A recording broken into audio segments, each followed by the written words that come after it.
Bismillahirrahmanirrahim. Assalamualaikum warahmatullahi wabarakatuh. Kembali lagi di video pembelajaran kimia mudah. Insyaallah kalian pasti bisa. Baik, di video pembelajaran kali ini kita masuk ke materi tentang ikatan kimia. Dan pada video kali ini kita akan fokus mengupas tuntas tentang materi ikatan ion. Baik, sebelum memulai pembelajaran, marilah kita sama-sama membaca basmalah. Bismillahirrahmanirrahim. Oke, sebelum Bapak menyampaikan materi, selamat Hari Santri tahun 2020, Santri Sehat Indonesia Kuat. Apa sebenarnya sih ikatan kimia itu? Jadi silakan kalian lihat di video ini. Di dalam video ini ternyata Bapak mengambil contoh yaitu adalah sebuah garam dapur. Nah, ternyata garam dapur ini adalah salah satu contoh dari senyawa kimia yang banyak dimanfaatkan dalam kehidupan sehari-hari. Nah, garam ini memiliki rumus yaitu adalah secara nama kimianya adalah NaCl atau natrium klorida. Nah, yang terdiri atas unsur natrium pada golongan 1A dan klorida atau klor itu pada golongan 7A. Nah, kita tahu bahwa unsur natrium itu adalah sebuah logam, dia sangat reaktif. Nah, jika bereaksi dengan air, dia dapat menimbulkan ledakan. Itulah salah satu sifat dari si natrium. Nah, sedangkan unsur klorin atau Cl itu adalah bersifat racun atau toksik. Nah, kedua sifat unsur penyusun garam itu ternyata bisa dibilang merugikan. Si Na tadi kalau ketemu air bereaksi atau reaktif sangat dengan air, dia akan timbul ledakan. Nah, si Cl atau klor itu kalau dia berupa unsur saja, maka dia bersifat racun atau toksik. Nah, akan tetapi ternyata ketika unsur natrium dan klorin ini bergabung atau berikatan, maka menghasilkan senyawa baru yang sangat menguntungkan, yaitu adalah sebuah garam atau NaCl. Oke. Nah, karena dapat digunakan sebagai bumbu masakan, perasa pada masakan dan sebagainya. Nah, ternyata garam dapur ini berwujud padat namun mudah rapuh. Nah, kita tahu ya, semua selain itu garam dapur juga memiliki titik didih yang tinggi. Nah, sifat ini dipengaruhi, ternyata si garam ini dipengaruhi oleh jenis ikatan kimia. Nah, struktur senyawa tersebut yang antara Na dengan Cl itu adalah membentuk jenis ikatan ion. Jadi apa sih sebenarnya ikatan ion itu? Jadi ikatan ion adalah ikatan yang terjadi karena gaya tarik-menarik elektrostatis antara ion positif dan ion negatif. Oke, ikatan ion juga dapat dikatakan sebagai ikatan yang terbentuk dari unsur logam dan non-logam. Ya, ikatan ion gampangnya adalah dia terbentuk dari unsur logam dan non-logam. Oke. Nah, ion positif terbentuk karena nanti di situ kan tadi ada antara ion positif dan ion negatif. Ion positif itu terbentuk karena atom ini melepaskan elektron. Jadi ion positif biasanya dia berupa logam. Kalau non logam dia akan cenderung membentuk ion negatif. Nah, ion negatif berarti terbentuk karena atom itu menangkap elektron. Berarti ikatan ion itu ada dua pengertian. Yang pertama adalah ikatan yang terbentuk dari unsur logam dan non logam. Yang kedua adalah terjadinya serah terima elektron. Ada yang melepas, ada yang menangkap. Nah, biasanya kenapa dia dikatakan berikatan? Karena dia ingin namanya stabil. Kita tahu bahwa suatu unsur, jika di materi sebelumnya, jika suatu unsur stabil itu adalah dia memenuhi kaidah duplet atau oktet. Biasanya yang paling banyak adalah kaidah oktet. Oktet itu berarti elektron valensi elektron terluar jumlahnya adalah 8. Oke, ini adalah ion positif. Jadi yang logam itu yang ini. Kemarin kan ini. Nah, yang warna ini dari sini ke sini. Kemudian ini adalah perbatasannya. Nah, semi metal ini sudah, ketika sudah ke sini, ini warnanya yang ungu ini dan biru ini sudah bukan lagi logam atau dapat dikatakan sebagai non logam. Biasanya ikatan ion positif itu dari golongan 1A, 2A, kemudian 3A. Nah, 3A ini dia kan termasuk dalam dia akan melepas. Dia akan membentuk ion positif. Nah, oke. Nah, non logam itu biasanya yang sering adalah yang golongan 6A dan 7A. Oke. Nah, selanjutnya adalah atom logam akan menjadi ion positif setelah melepaskan elektron.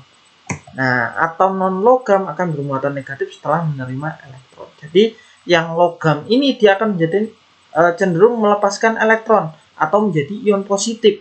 Nah, yang akan kita bahas pada materi ini adalah di semester 1 adalah logam untuk golongan A. Nanti ketika di semester 2 kita akan membahas tentang logam golongan B. Golongan B nanti golongan B itu lebih cenderung dia logamnya nanti ada beberapa jenis. Timbel dan sebagainya, nanti ada beberapa jenis, penamaannya juga berbeda. Nah, pada semester 1 kita akan fokus di golongan A. Ingat, atom logam biasanya yang digunakan adalah 1A, 2A, 3A. Atom golongan 1A dia akan plus 1. Cenderung plus 1. Golongan 2A dia akan membentuk ion plus 2. Golongan 3A plus 3. Nah, nanti biasanya dia dari golongan 5. Golongan 5 itu yang biasanya nitrogen. Nah, golongan 5 berarti min 3. Karena dia untuk mencapai 8, 5 itu butuh 3, berarti min 3, menangkap 3. Golongan 6A dia akan menangkap 2, karena elektron valensinya kan 6, dia akan menangkap 2, min 2 biasanya. Golongan 7A dia hanya butuh 1 untuk mencapai stabil atau elektron valensi 8, maka dia dapat dikatakan sebagai min 1 pangkatnya nanti, atau ionnya dia hanya butuh 1. Baik, kita ke contoh soal. Oke, contoh soal NaCl atau pembentukan natrium klorida atau yang sering kita sebut dengan garam dapur. Nah, langkah pertama adalah kita mencari konfigurasi elektronnya. Oke, 1s, 2s, 2p, 3s, 1d akan berhenti di 3s1. Nah, S tidak butuh siapa-siapa ya, berarti elektron valensinya ini 1. Nah, 1 ini berarti karena dia hanya 1, ini dibuang. Kalau 1 atau 2 atau 3 elektron valensinya dibuang. Nah, cenderung melepaskan 1 elektron, maka dia akan membentuk Na+. Karena 1 ini dia cenderung dibuang. Nggak butuh 1. Supaya dia stabil, elektron valensinya 8, maka dia dibuang 1. Maka inilah Na itu golongan 1A. Jika kita melihat di sistem periodik, cenderung melepaskan 1 elektron. Elektron itu pangkatnya biasanya negatif, ini lambangnya negatif, membentuk Na+. Jika dia melepas, positif. Jika dia menerima seperti Cl ini kan elektron valensinya kalau P itu butuh S. Ingat ya, P itu butuh S, tapi S nggak butuh siapa-siapa. P butuh S. 5 tambah 2 itu berapa? 7. Berarti 7 itu supaya jadi 8 atau menjadi stabil, kita berbicara tentang kestabilan. Nah, maka kemarin Bapak katakan kestabilan dulu.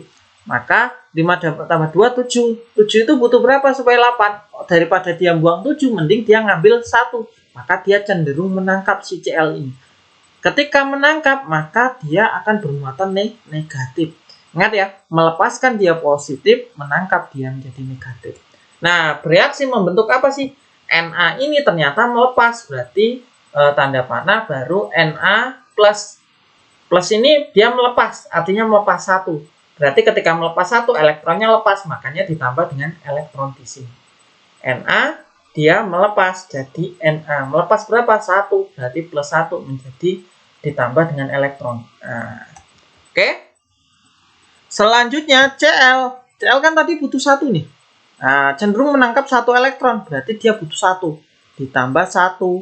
Karena dia sudah nggak, bahasanya nggak, kondisinya nggak normal, atau dapat dikatakan kondisinya sudah bukan unsur, karena dia sudah menangkap elektron, berarti dia muatannya jadi negatif.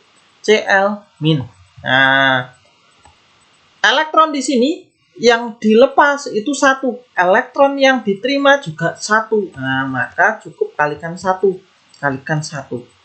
Apa sih gunanya ini? Gunanya ini nanti adalah untuk indeksnya. Nanti kita akan bahas.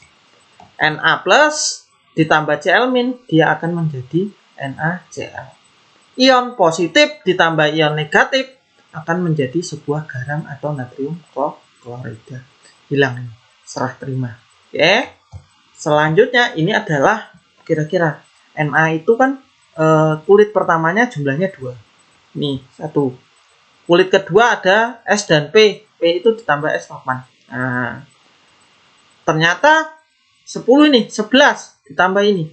Ternyata supaya dia bahasanya adalah dia menjadi stabil, 1 ini dibuang. Dibuangnya karena Cl butuh 1 kan 2, yang kulit kedua ini 8, kulit ketiga ini adalah jumlahnya 7. Karena dia butuh 1 supaya stabil, daripada dia buang 7 kebanyakan, mending dia ngambil 1 punyanya Na. Maka pindahlah si ini. Nah, ini ke sini. Ini jadi stabil. Stabilnya kenapa? Karena elektron valensi atau kulitnya awalnya itu ada 1 di sini. Nah, dia jadi 8. Kulitnya berkurang. Na ini awalnya ada kulitnya 3, jadi 2. Stabilin. Cl kulitnya 1, 2, 3, 3. Nah, tapi dia nambah 1 di sini. Ini sudah stabil, ini sudah stabil. Nah, artinya pembentukan ikatan ion itu dia saling menguntungkan. 1 menjadi stabil juga dengan dia melepaskan, 1 menerima, dia juga jadi stabil. Nah, struktur Lewisnya seperti ini. Na 1 aja. Elektron valensinya kan 1, berarti 1. Cl itu elektron valensinya P tambah S7, berarti titiknya ada 7. Si ini dipindahkan ke sini. Nah, menjadi Na dia lepas, jadi Na plus 1 ini. Nah, yang ini jadi lengkap. Kira-kira seperti itu. Itu adalah struktur Lewisnya. Selanjutnya MgO sama. S-nya ini berarti dia melepaskan 2. Oke, kalau melepaskan 2 dia membentuk Mg2+. Kalau melepas 1 dia menjadi min. Nah, dia jadi min di sini. Oke. Nah, Mg2+ ini menjadi melepas 2. Ini kan kulit terluarnya sisanya 2, dia dilepas. Jadi kalau ini kulit terluarnya itu kalau 1 atau 2 atau 3 dilepaskan aja. Tapi kalau dia sudah kulit terluarnya itu 5, 6, 7, maka dia tangkap tugasnya. Nah, si oksigen 4 tambah 2. 4 tambah 2. P itu butuh S. Berarti elektron valensinya 4 tambah 2, 6. Nah, kalau 6, melepas 6 sama menangkap 2. Enak yang mana? Enak yang menangkap 2. Akhirnya dia membentuk ion 2-, karena dia menangkap 2 elektron min. Nah, keduanya bereaksi menjadi Mg. Karena melepas, dia tanda panah dulu baru melepas 2 elektron, berarti di sampingnya ada 2 elektron. Nah, oksigen dia butuh 2 elektron, maka ditambah. Dia di sini menjadi oksigen. Ini adalah dia butuh 2 elektron, maka ketika hasil reaksinya menjadi O2-. Nah, ini sudah stabil. Baru kita lihat yang dilepas adalah 2 elektron, yang ditangkap harusnya adalah 2 elektron. Maka sama, ketika sama yang dilepas dan diterima itu 1. Nah, dikali 1. Ketika dia nanti ada perbedaan, nanti ini berbeda di sini. Nah, ini yang kita gunakan. Oke, Mg2+ tambah O menjadi MgO. MgO ini dari sini. Mg-nya adalah 1, berarti di sini 1 sebenarnya. O ini adalah 1 pengalinya, berarti di sini 1, maka dia menjadi MgO.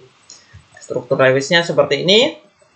2 dia dilepas ke sini dan ke sini karena O itu 6. Nah, akhirnya dia menempati sini ini. Ini menjadi stabil, ini menjadi stabil juga. Jadi MgO. Nah, ini gambarnya.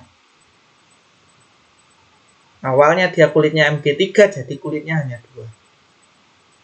O-nya yang awalnya di luarnya hanya ada 6, dia jadi 8. Kira-kira seperti itu. Nah, yang terakhir adalah contoh pembentukan dari MgCl2. Nah, Mg berakhir di S, berarti ini cenderung melepaskan ya, karena dia hanya elektron valensinya. Si Mg ini dia hanya melepaskan 2 elektron, dia elektron valensinya adalah 2, maka dia membentuk Mg12. Si Cl dia cenderung menangkap karena P butuh S, 5 tambah 2, 7. 7 supaya 8 berapa? Dia nangkap 1. Nah, membentuk ion Cl-. Jadi kalau di sini ada 2 elektron, 2+. Tergantung melepaskannya nanti. Kalau menangkap dia jadi min. Karena di sini 1, nggak perlu ditulis, nggak apa-apa. Kalau mau ditulis nggak apa-apa juga, Cl1 min gitu. Nah, keduanya bereaksi, Mg sudah jelas tadi, Cl juga sudah jelas. Nah, ini yang Bapak katakan. Si Mg itu 2 elektron. Nah, dia melepas 2 elektron. Si Cl kok dia hanya menangkap 1. Yang dilepas itu harus sama yang diterima. Kalau si Mg melepas 2, Cl-nya kok 1 aja, maka Cl kita butuh 2. Setiap Cl itu hanya menangkap 1. Nah, terus bagaimana? Ini kan yang artinya kalau dilepaskan 2, yang ditangkap harus 2. Kalau dilepaskan 1, dia yang menangkap harus 1. Nah, berarti ada pengalinya. Yang di atas kali 1, yang di bawah kali 2.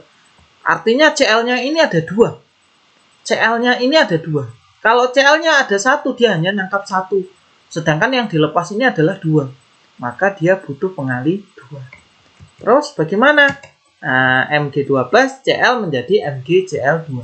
Mg ini pengalinya 1, berarti ini 1 sebenarnya di sini. Tapi nggak usah ditulis. Cl ada pengalinya 2, tulis Cl-nya 2 pangkatnya di sini berarti yang kecil. Nah, dia menjadi MgCl2. Nah, seperti ini. Mg ini punya 2 kelebihan. Cl ini punya 1. Oh, berarti kalau Cl-nya hanya 1 ya nanti sisa 1 dong Mg-nya. Makanya Cl-nya ada 2. Di sini taruh 1, di sini taruh 1. Jadinya seperti ini. Nah, ini jadi ion. Dia menjadi bahasanya seperti ini. Ini dia menjadi stabil. Yang Cl juga stabil. Dia butuh 2. Makanya di sini MgCl2. Kesimpulannya adalah ternyata sifat dari ikatan ion yang pertama adalah dalam bentuk padatan tidak mengantarkan listrik karena partikel ionnya terikat kuat sehingga tidak ada elektron yang bebas bergerak.